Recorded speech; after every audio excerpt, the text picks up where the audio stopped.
How's it going, everybody? Bryan Alvarez here on Wrestling Observer Live. We are here every day, Monday through Friday, noon Pacific, 3 Eastern, Sundays, 3 Pacific, 6 Eastern, Saturdays, 10 a.m. Pacific, 1 Eastern with Jim Valley. Jim Valley needs a nickname of some sort. I'm going to come up with something. Anyway, we got a lot of news to get into today because it is Wednesday here on this show. And you know what that means. Well, we've got AW Dynamite tonight. 8 segments announced for the Dynamite show tonight, including men's tournament matches, women's tournament matches, championship matches, contract signings, victory speeches, and more. And the debut in the ring of Danhausen. So we have the lineup for the show coming up here tonight. We have an update on Charlotte Flair.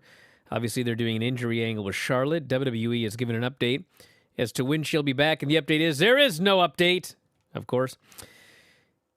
Yes, NXT 2.0. Everyone's favorite show, NXT 2.0. And if you are a fan of women's wrestling, boy, have I got a show for you. Every single match on NXT 2.0 involved a woman last night.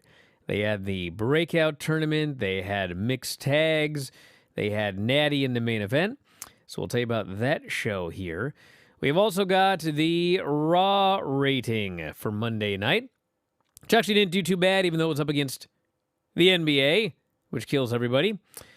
New Ring of Honor logo. Tony Khan talks about big events he's going to be running later on this year, including a return to Arthur Ashe Stadium, and much, much more. If you want, text us here today, 425-780-7566 is the phone number. That is 425-780-7566. Brian at WrestlingObserver.com, at Bryan Alvarez on Twitter. Back in a moment, Observer Live.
AEW Double or Nothing is going to be taking place later this month, so I decided to bring back my trivia video. That is right. Today we got AEW Double or Nothing trivia. Let's go ahead and play. Question number 1. Who did Hangman Adam Page eliminate to win the 21-man Casino Battle Royale at AEW Double or Nothing 2019? A. Joey Janela, B. MJF, C. Back in the show, Bryan Alvarez here, Wrestling Observer Live. Mike Sempervive, also of WrestlingObserver.com. Well, we got an update on old Charlotte. WWE has announced a new storyline injury update on former SmackDown Women's Champion Charlotte Flair. During this morning's episode of WWE's The Bump. It's The Bump again. Still don't know anything about this show. Anyway, on The Bump, it was announced that Flair will be, quote, out of action indefinitely following her I Quit match against Ronda Rousey. So the update is she's gone, and we don't know when she'll be back. Excellent update from WWE. Huh? You need to take notes? The Bump. I think we talked about that a couple of days ago. But yes, she is leaving. She will be getting married to Andrade. They are going to have a honeymoon. They are going to... Are you sure about that? Can you have that confirmed? I'm positive. They said it. They're going to do all of this stuff. Where are they going? I don't know. But they are going to do a honeymoon after they get married in Mexico this summer. And then, when they're done, she'll come back down the road. If you had to do your honeymoon all over again, where would you go? Would you go to Hawaii again? Of course we would. Of course. Okay. That's such a silly question. Dynamite tonight. And we have got a lot announced for the program. We have an Owen Hart Foundation Men's Tournament quarterfinal. Darby Allin versus Jeff Hardy. We have another quarterfinal. Adam Cole versus Dax Harwood. We have a women's quarterfinal. Toni Storm and Jamie Hayter. We have CM Punk and John Silver. We have Ricky Starks and Jungle Boy, Danhausen and Tony Nese. MJF and Wardlow have a contract signing and they're revealing a stipulation. And the Jericho Appreciation Society victory speech.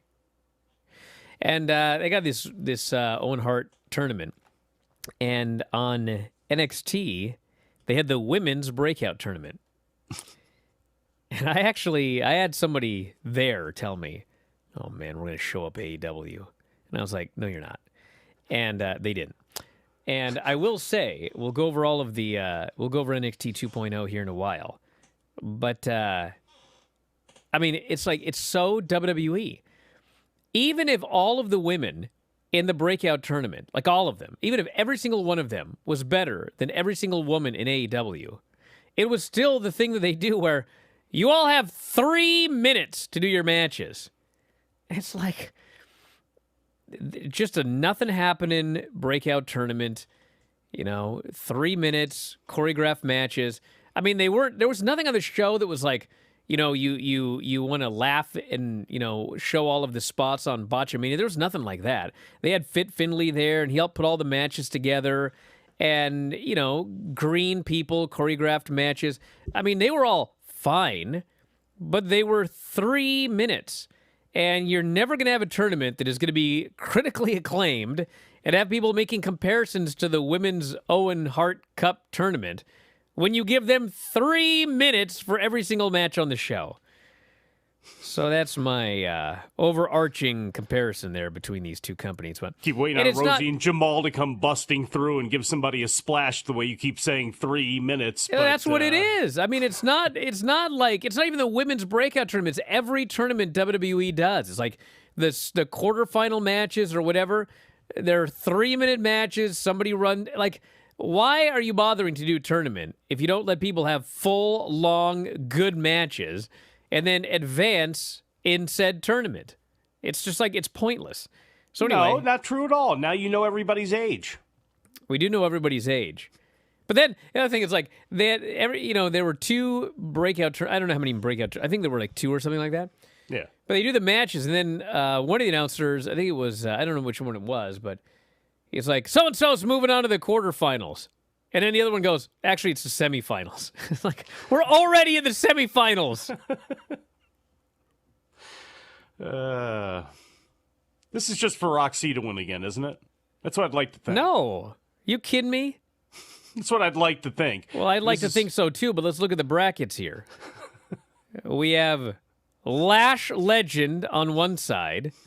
Legendary. Yes. And then we have, the Roar of the Tiger. Oh, Nikita? Nikita's on the other side. Only 22, by the way. So if you guys don't think it's going to go down to the same match again, I mean, it might not, but I am They're fully really going to do a best of 7. They're just going to do it over 14 weeks. I'm fully expecting that's what the finals of this tournament are going to be. Which, by the way, would mean that Lash Legend beats Roxy next week. Exactly. Will you stop it? I hate to believe this. It is so weird, this show, like, flip-flops. Like, now here you are expecting them to do the right thing, and I'm trying to be the voice of reason. I'd like to hope, but I don't expect it. If I sat here and if I had started this show and I said, you know what, next week Roxy is going to beat Lash Legend, you'd be like, brother, what are you talking about? You'd be trying to be the voice of reason. Well, you know this. It's true. It's true. More news. Then we'll get into the full review. We've got Raw ratings from Monday, 1.65 million viewers, 0.44. They went up against a bunch of NBA games, 18-49, second lowest number of the year. They were up a little bit in viewers, and that's that. I don't know what else to tell you about it. It's just, those are the numbers. New trademarks filed for Ring of Honor. Did you see the new logo? No. You didn't? No, let me find it right now. Here we go. Is Pop TV still in business or something like that?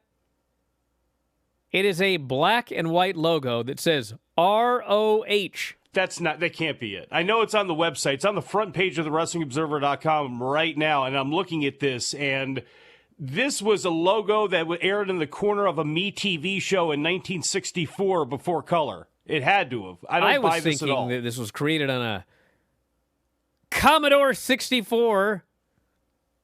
Hey, listen, maybe the idea of this Ring of Honor brand is it's going to be black and white. You're going to have good guys and you're going to have bad guys. It's going to be simple, straightforward, black and white pro wrestling, which if that's the case, perfect logo. If that's not the case, this is a very, very generic, boring logo.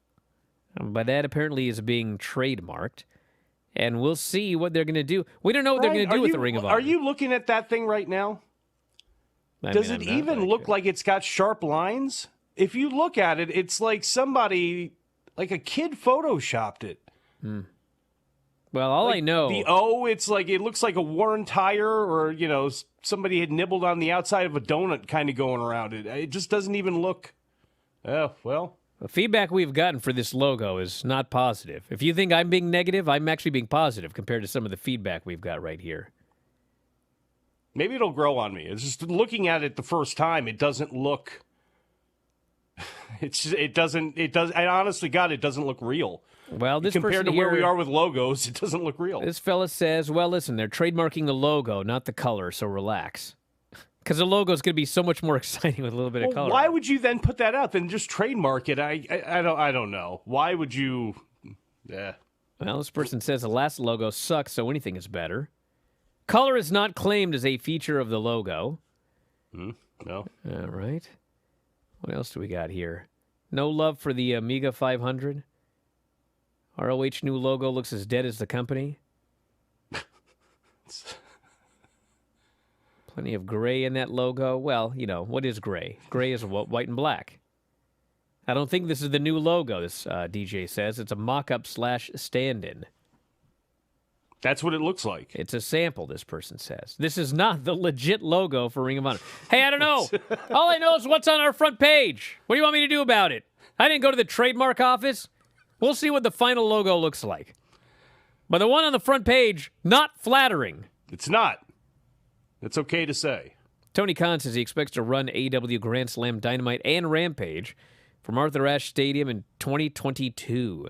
He spoke to News 12, touted the success of the first Grand Slam in 2021, his belief that his second show will take place later this year, and he says it was almost the first $1 million gate in AEW history. Just came shy of that, but it was real close.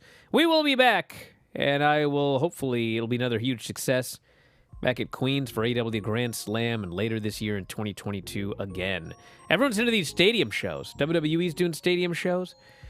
Anyway, back in a moment with everyone's favorite segment, NXT 2.0. Observer Live. Orange Cassidy, or D, none of the above?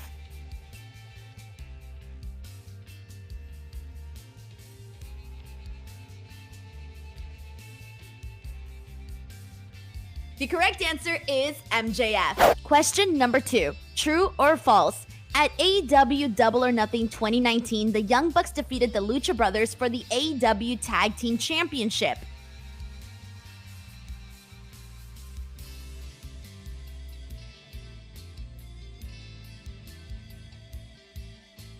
The answer is false. While the Young Bucks did defeat the Lucha Brothers, it wasn't for the AEW Tag Team titles. It was actually for the AAA Tag Team titles. Question number 3. Who won the Casino Ladder match at AEW Double or Nothing 2020? A. Scorpio Sky, B. Darby Allin, C. Orange Cassidy, D. None of the above.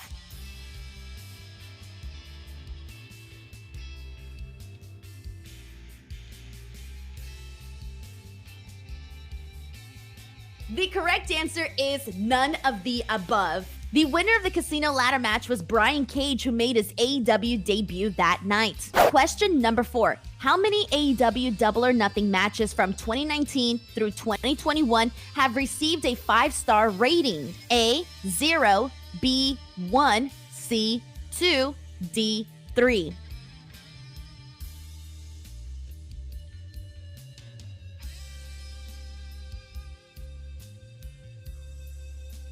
The correct answer is 1. And it was the first AEW Double or Nothing event in 2019. It was the match between Cody versus Dustin Rhodes. It received 5 stars. Question number 5. How many title changes have occurred between the 2019 Double or Nothing and the 2021 Double or Nothing?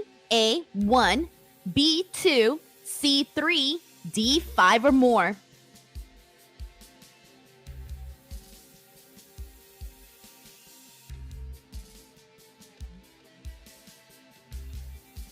The correct answer is 3. At Double or Nothing 2020, we saw Cody win the AEW TNT Championship after defeating Lance Archer. Hikaru Shida also won the AEW Women's Championship after defeating Nyla Rose that night. And at AEW Double or Nothing 2021, we saw Dr. Britt Baker defeat Hikaru Shida for the AEW Women's Championship. Alrighty, that's a wrap for part 1 of the AEW Double or Nothing trivia. I will be back with a part 2. Enjoy the rest of Wrestling Observer Live.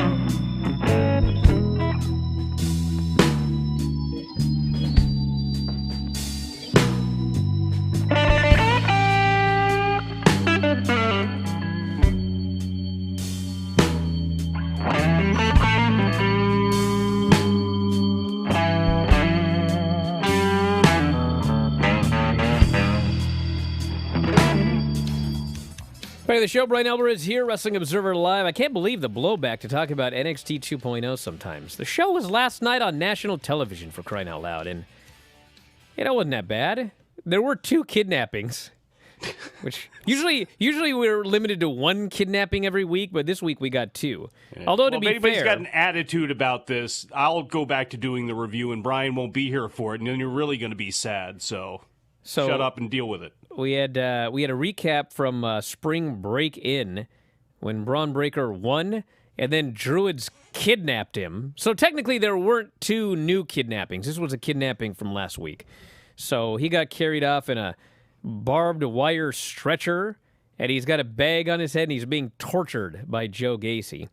And then Joe Gacy shows up to do a promo later, and I have no idea where, Braun Breaker is. He's just missing. He's missing, and that one guy that was with anyway. So we had JC Jane and Gigi Dolan versus Roxanne Perez and Wendy Chu in a non-title match, and the champions won. So I'm not quite sure why they couldn't have just done a championship match. But, Roxy is, the best worker on this team. I wouldn't say by miles because Wendy Chu is pretty good as well. But Mandy Rose is on the outside. She literally gets inside the ring in front of the referee for a brawl. This is not a DQ. And then Dolan rolls up Perez and pins her. And then they beat down and bully Wendy Chu afterwards. So the wrestling was fine. Finish was far beyond preposterous. Brawling inside the ring, not a DQ. We had Tiffany Stratton and Grayson Waller going shopping. I like this duo. They're great. Grayson Waller and Tiffany Stratton are a great couple. And God knows we need couples because, two of the significant others just got fired. Creed brothers are upset. Roderick Strong interfered last week. They have a rematch next week against the Viking Raiders. They vow to do it right. Strong then announces that he's got a new member of the Diamond Mine, and it is Damon Kemp, whose name is, he's like rattling off all of his accolades, and then he announces him as Damon Kemp, which is not his real name. This is the brother of Gable Steveson. So, they could have used his actual name and promoted him as the brother of Olympian Gable Steveson, but no, he's Damon Kemp, who's done some wrestling. So he's been called up to the main roster. That may be better for him in the long run, but we'll see. And we had the Joe Gacy interview. So the Druids apparently are going to be unveiled as some people, but I don't know who. And I'll tell you. Who is it? One of them's going to be Braun Breaker. You know it. Well, I know that, but I think that the idea is that these two guys are supposed to be new characters on the show, but I could be wrong. We had a skit, the Ivy Nile Challenge, because we're all about strong young women on this show. And so she goes to the Performance Center, and she's doing like all of this, these exercises with these guys, and one by one, they fall. And so she is the last person standing, does burpees and weighted pull-ups and all of this stuff, and she's the toughest person in the Performance Center is the storyline. Then we had the tournament matches. Fallon Henley against Sloane Jacobs. It is impossible to say any of these names with a straight face. Fallon Henley won in about 2 minutes. And the virgin, Brooks Jensen, was in fact out there at ringside wearing a T-shirt that read, "Virginity Rocks." Yes. Yes. And there's nothing wrong with that. There's nothing wrong with maintaining your virginity until you're ready. If I was in my professional place of employment, being pro wrestling of all things, I don't know if I'm walking around in a virginity rock shirt. Even AC Green didn't walk around in a virginity rock shirt. I don't think. Team Tebow? No, he never did that either. You're kind of, to hell with it. We had a Santos Escobar skit with Tony D'Angelo. AJ Galante, of course, got kidnapped last week. And literally, Santos Escobar, AJ Galante has never been seen again after he got kidnapped. And Santos Escobar, flat out on national television, suggests he'll never walk again. We smashed his legs beyond recognition. And so then Tony D'Angelo, he tells Del Toro, Benicio Del Toro, to go and start the car. But Tony D'Angelo and his buddies attack the bull, and they put him in the trunk. So now he will never walk again. Or worse. Elbow Fire faced Amari Miller. They had about 2 minutes, and she beat her, and that was the match. Cora Jade is setting up her match with Natty later. Then we had Solo Sikoa coming down to the ring. And God bless this guy, he does not have the charisma of the Usos. He's struggling his way through this interview. And Grimes comes out. He's a North American champion. Hayes and Williams come out. And essentially, at the next in your house, whatever they call it, which they have not announced, but it's June 4th. They don't bother to tell you that on television.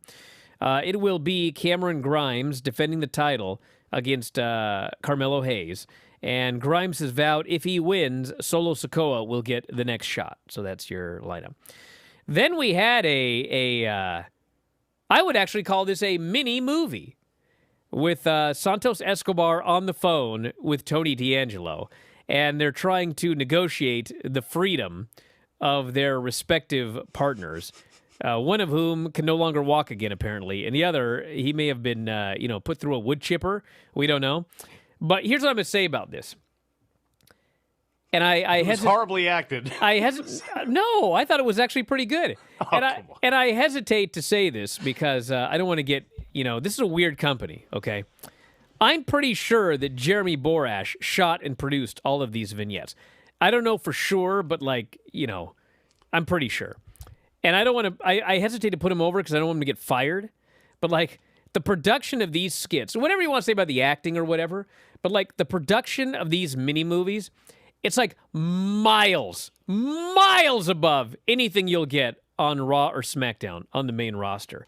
And in a normal company, he'd be called up to the main roster to do this stuff there. But this is WWE, so I don't want to put him over too much because they may just fire him. But anyway, the production was very, very good. And I thought everybody played their roles well. I thought this was well done. I don't know what's going on, but I thought it was well done. Apparently they're going to do a switch or something. We had this poor Nathan Frazier. This bloke, oh my Lord.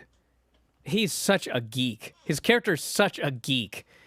And he's interrupted by Zion Quinn, who is a total jerk. And they're going to have a match. I think it's going to be him and Zion Quinn and Wes Lee first, and then Nathan Frazier next. They might, for all I know, be putting Wes Lee and Nathan Frazier together as the new MSK. They should. Which Nathan Frazier's so wacky that it actually, I think, would work. Yes. So I think this would be a good pairing. And look, we know Wes can cut a promo right now. Frazier can't, at least believably and come across, but he can move. That's one thing he can do. And those guys together, it would be fun. And they need teams anyway. It would be the best thing for them both, I think, right now. Then we had Sarai and Andre Chase versus Tiffany Stratton and Grayson Waller in a mixed tag. Dude, the fans were super into this match. And it was a fun match. And the best character in all of NXT 2.0 by miles is Bodie Hayward. This guy's awesome. And he's got a great NXT name. And they had a fun match, and Stratton... You're burying the lead of him coming out for the whole deal. Well, we'll get to that after a while. It's going to take a while. I want to finish this review. But anyway, Sarai rolled up Stratton and got the win, and they called it an upset, even though I think Stratton's had 4 matches in her entire career. And the fans went crazy for the finish, and this was a fun segment. Ikemen Jiro is back. And he attacked Von Wagner, so they're going to continue that storyline. Toxic Attraction played Mean Girls to poor Indy Hartwell. They can't say what happened other than her man is gone. And then, of course, they're talking about, oh, my man would never leave me. I only leave my men. And they call her a nerd and leave and everything like that. Nikita Lyons beat Ariana Grace in 3 minutes. And now Nikita Lyons will move on to face Fallon Henley in the next round. And that was that. Then the main event was Natty and Cora Jade. So here's the whole feud. Cora Jade and Natty do a promo. Cora Jade is fawning all over her. She's the biggest mark for Natty.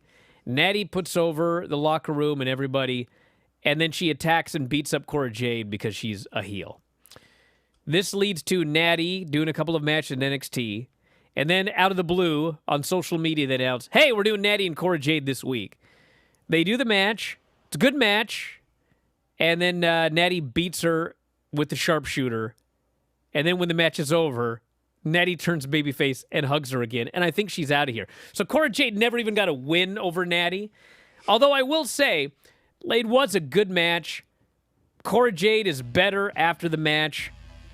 I don't think it's the end of the world that Natty beat her in a really good match. Certainly, Cora Jade did not come out of this looking like a geek. So that's an improvement. And that was the end of the show. So As far as NXT 2.0 goes, a much better show than usual. Back in a moment, Observer Live.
Hey there, everyone. It's Denise Salcedo, and I am back with part 2 of my AEW Double or Nothing trivia. Let's play. Question number 1. True or false? Cody Rhodes has had a singles match on every edition of AEW Double or Nothing from 2019 through 2021.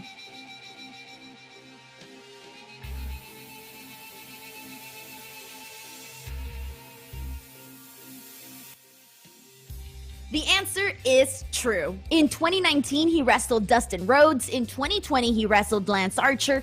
And in 2021, he wrestled Anthony Ogogo. Question number 2. Who was not in the AEW Double or Nothing 2021 Casino Battle Royale? A. Wardlow. B. Dustin Rhodes. C. Penta El Cero Miedo. D. All of the above.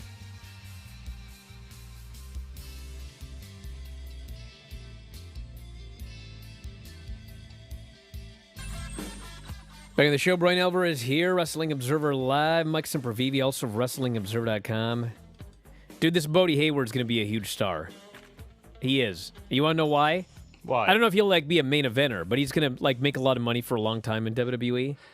Because he's one of those guys where it doesn't matter what you give him, he's going to do it. He's going to be great.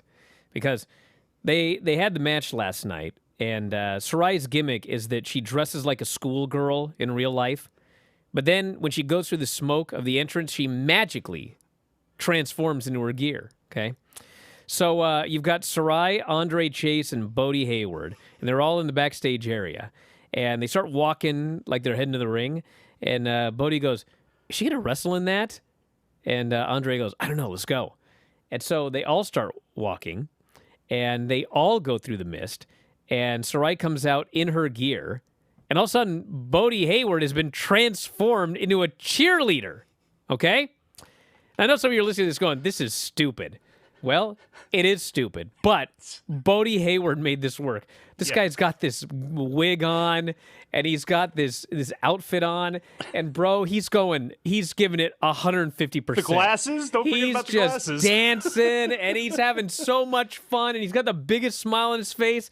And I'm like, bro, this is one of those guys that Vince is just going to love him. He's going to be like, you're going to dress as this today, or you're going to do this stupid thing, and Bodie Hayward's going to go, all right, brother, and he's going to do it with his smile, and he's going to make a lot of money. I don't know if he'll ever headline a WrestleMania or anything like that, but this guy's going to make a lot of money for Vince McMahon because he's right up Vince's alley. Yeah, he looks like a cartoon character. He's got those features. Remember when he got beat up and he had like the big black eye and all that sort of stuff, and he had to sell it with the big sad face? I mean, he's just got a very, cartoonish, very, a hell of a face, and just again, you're like you mentioned, especially standing next to Andre Chase too, because of the character that he's playing, as being so straight laced with the sweater on and all that sort of stuff. To have this goofball right next to him bouncing around, hilarious. And the thing about him being able to understand Saray, because that's how they set up the match. I didn't really understand why Saray was so upset. I guess I missed something during the deal with Grayson Waller and with Tiffany Stratton that really made Saray upset, but she said she was just, those people drive her nuts. She hates them. She wants to have a mixed tag match with him, and she's trying to talk to Andre. He has no idea what she's talking about because, she's speaking Japanese, but because Bodie is taking that Japanese course, that language class, from whatever time to whatever time, he knows what she's talking about. So the whole thing, it was so cheap. It was very pro wrestling, but sometimes the cheapest stuff in pro wrestling is really funny when it's done well. The other thing about Sarai, and it's the same thing with Asuka, is we were doing a Landstorm Q&A yesterday, and the question came up, why, I think someone was like, I got friends who are younger and they'll watch AEW, but they won't watch WWE. Why? And there's a million reasons why one would choose one over the other. But one is just how absolutely fake all of the verbiage is in WWE. I mean, not everybody. I mean, there's a lot of great promos in AEW, but even like the bad promos are still better than the WWE promos because it just sounds like a human being cutting a bad promo as opposed to somebody reading these stupid words. And the thing with Asuka and Sarai is they both will cut promos in Japanese. And their promos in Japanese are like miles better than, and I don't even know what they're saying. But man, Sarai cutting that promo in Japanese just absolutely blew away any other promo on this show practically. Although I really like Santos Escobar. He's really good. But God, that whole act should be on the main roster. We'll see if Tony D'Angelo and his crew makes it up there first. I can absolutely see that. But I just don't know when you look at Cruz del Toro and everybody, how they're not on the main roster, why they're not in the mix for tag team championships, and why Santos, look, I don't know size-wise, he's never going to be a world champion. In Vince's eyes, maybe he will be. Everybody seems to get a crack at the belt at some point, but him in the mix for trying to make the U.S. or the IC title something again, having him in there with his crew is a new breath of fresh air. I just don't understand why. And I get it that, what's her name? Who's with him? The woman that's with him, not Carmen. What is her name? Brian. Who are you talking about? The woman with Legato. Dude, we've been trying. Oh, I thought you were talking about the mystery woman. No. The mystery woman that keeps showing up with Robert Stone, who, by the way, ever since she showed up in the crowd going like this, we haven't seen her again. We haven't. She vanished. I think her head fell off. She was bobbling it like this so vigorously that she woke up the next day and her head fell off. Thank you, Omega Man. Elektra Lopez. They can all be on the main roster as long as they don't bring her up to the main roster and give her a gimmick where she's Sophia Cromwell. Yeah, Sophia. Didn't she become somebody else? No, who was that? No, that was someone else in the breakout tournament. Don't get into this, Mike, because people get so mad when you don't know every single solitary detail about NXT 2.0. Somehow it's our fault. It's a Muppet Show. It's the Muppet Show to get you ready for the big Muppet Show on Monday nights. Hey, Juice Robinson, by the way, revealed that he signed a contract extension with New Japan. I'm keeping the details private, he said, but I am here where I'm supposed to be. I don't want to work somewhere else. I was about to, and I was ready to, but I didn't want to. New Japan is where I belong. So, in fact, he did re-sign because his contract was up at the end of April. Now he's back. It's amazing how two things can be true. It is, and isn't if you're it? smart about it, you can navigate those waters very, very well. I think he did that. We've also got a Rampage time slot change. Rampage will continue to air in different time slots the next 2 weeks. For the second straight week, Friday will be 2:30 Pacific, 5:30 Eastern, due to the NHL playoffs. And the following Friday, Rampage will air at 7 Eastern. 4:30 in the Pacific. morning. 4:30 in the morning? Might as well. What are you talking about? Tony Khan announced the news It's on jokey Friday. geek. He averaged 292,000 viewers at 2:30 Pacific. And what was ironic, which a lot of these stand up for WWE blokes don't mention, is the powerful, the mighty NBA aired in their Rampage time slot Friday night at 10 Eastern, and did the same numbers Rampage does in that time slot. It almost seems like the time slot, the competition, trumps all else. Doesn't it? It does. Because that's the case. Mm-hmm. Frazier says, just like Braun Breaker, Solo Sikoa, and Damon Kemp, nobody is going to recognize who Santino Marella's daughter is in the women's breakout tournament.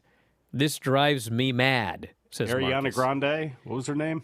Not Grande, but she wasn't Ariana.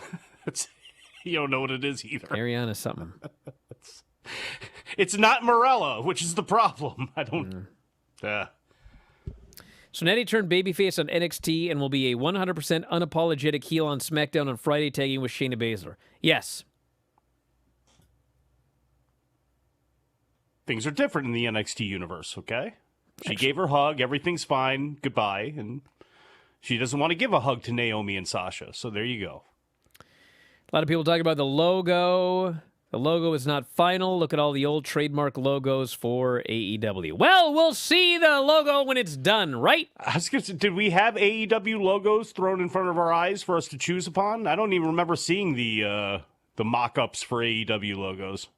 This person here says, Sarai and Chase U was incredible. They need to see Sarai team with more people to get more transformation gimmicks. Well, let's not ruin something here by doing it too much. Every once in a while. Let's see. To spoil the eventual punchline, Xavier Woods once jokingly said years ago on an Up, Up, Down, Down live stream, one of his goals in wrestling was to get the small package over as his move and build to doing it off the top rope so that the announcers have to call it the big package. Well, they'll call it the super small package. Super package. Well, that's The super small package. the super small So the package. joke's going to be on him at the end. Oh, no. The other problem is they don't even call it a small package. They call it the backwoods. So they would call it like a super backwoods. You ever smoke a super backwoods? Probably not. I would be willing to bet money that Dewdrop is going to be in a superhero costume as opposed to Nikki dropping hers. God, I hope not. No. And I can see Vince wanting to do that, but no. I mean, I thought that Dewdrop outfit that she had at the very beginning was a little much. But, the shiny one, I just make them a serious team. Have Dewdrop smack Nikki, get her out of this stupid outfit, and have them go. And that was the other thing, too, with turning Lacey Evans heel. You didn't need to do that. When you look at that roster and it's You like... don't say. I know. But when you look at the roster, it's like Sonya Deville, and obviously she's not going to be a threat, but like Becky Lynch, Rhea Ripley, who you just turned, and you have Dewdrop there who can have good matches with everybody. She can be that third heel. Why they needed to have, and maybe it's because Alexa Bliss came back. That's one of the reasons they may have pushed it the other way, but I mean, to me, it's nuts to even have Lacey Evans come back as a heel when you have Doudrop there, who you can actually utilize pretty well. Sportsman believes Cody has to be winning the U.S. title on July 4th. Well, we'll see. We'll see. Let's see. NBA was on ESPN at 10, did 4.5 million. NHL was on TNT at 10, did 483. Yeah. NHL, not the NBA. Still, it was in the same time slot on the same channel. It did the same number. What does that tell you? Dying over here still. You don't care. Dude, I died for a week straight. I didn't hear one thing out of you. But the recent That's because news... you didn't listen to the show that I had to do solo on 1 minute's notice because, bro, I can't do this today. I'm out of here. I didn't say I couldn't. I said, you you want to do the show? Yes. Brother, this doesn't work for me. You know why I gave that show up that one day? Because normally, like, I get sick and then I get well. And I felt horrible that day. And I thought, God, you know what? I'll just wake up the next day and I'll be good to go. I woke up the next day and felt horrible. That's why I keep waiting for this to go away. This will not go away. Dude, it went on forever. Well over a week. Fantastic. And I still have a little bit of... And how did you get it? You're across the country. I don't know, but I got to go to see New Japan on Saturday in D.C., and I'm not trying to be getting people sick and whatnot. Jeez. Is the fact that Corey did not tap out but instead passed out of the sharpshooter really a big deal? I feel like a loss is a loss either way you cut it. Well, listen. In WWE, to their crowd, it is much better to pass out than to submit. Is that canon? So, I mean, it is canon. That's what people expect. So, yeah. Hey, look, Austin and Brett, until that is removed from everybody's minds and it goes somewhere else, like that's the honorable way to go out. It's not the smart way to go out, as we know from real fighting, but it is the honorable way in wrestling to go out. So until that changes, until that tide turns, it does make sense. I'm good with it. 425-780-7566 is the phone number. If you want to text us, 425. What? Or not. Back in a moment for Wrestling Observer Live. The correct answer is Wardlow. He was not in it because he was participating in the Stadium Stampede that year. Question number 3. True or false? Kenny Omega has had a singles match on every AEW Double or Nothing from 2019 through 2021.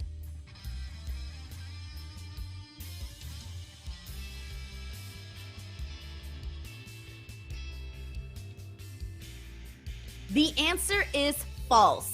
In 2019, he wrestled Jericho, but the following year, he was part of the Stadium Stampede, and then in 2021, he was in a triple threat against Orange Cassidy and Pac. Question number 4. True or false? Kenny Omega has main evented every AEW Double or Nothing pay-per-view between 2019 and 2021.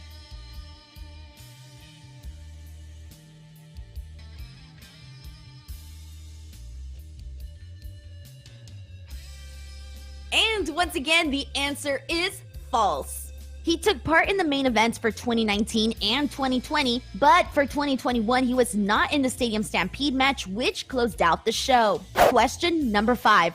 Name the 2 cities that have hosted an AEW Double or Nothing pay-per-view.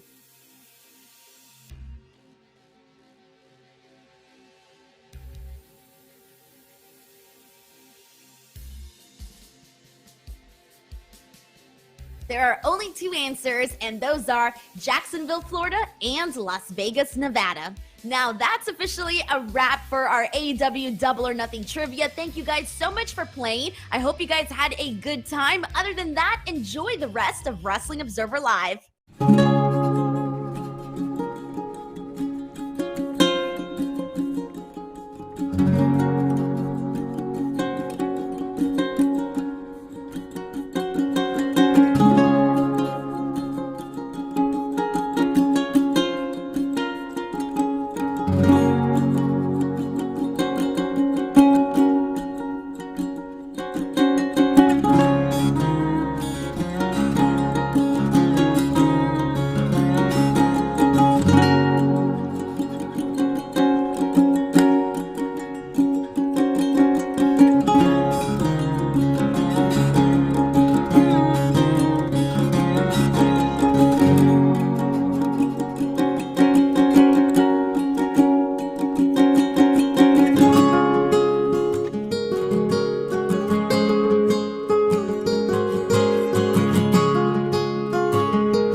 Back in the show, Bryan Alvarez here, Wrestling Observer Live. Mike Sempervive, also of WrestlingObserver.com.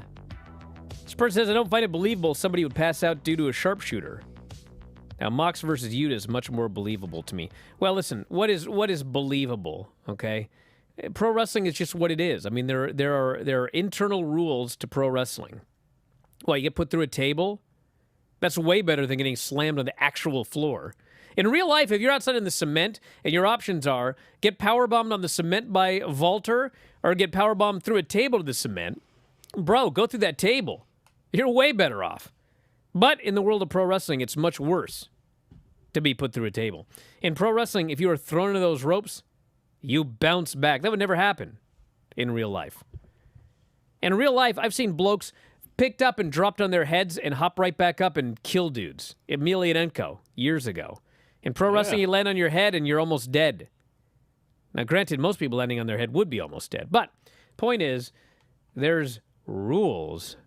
There's rules that you must accept when you watch pro wrestling.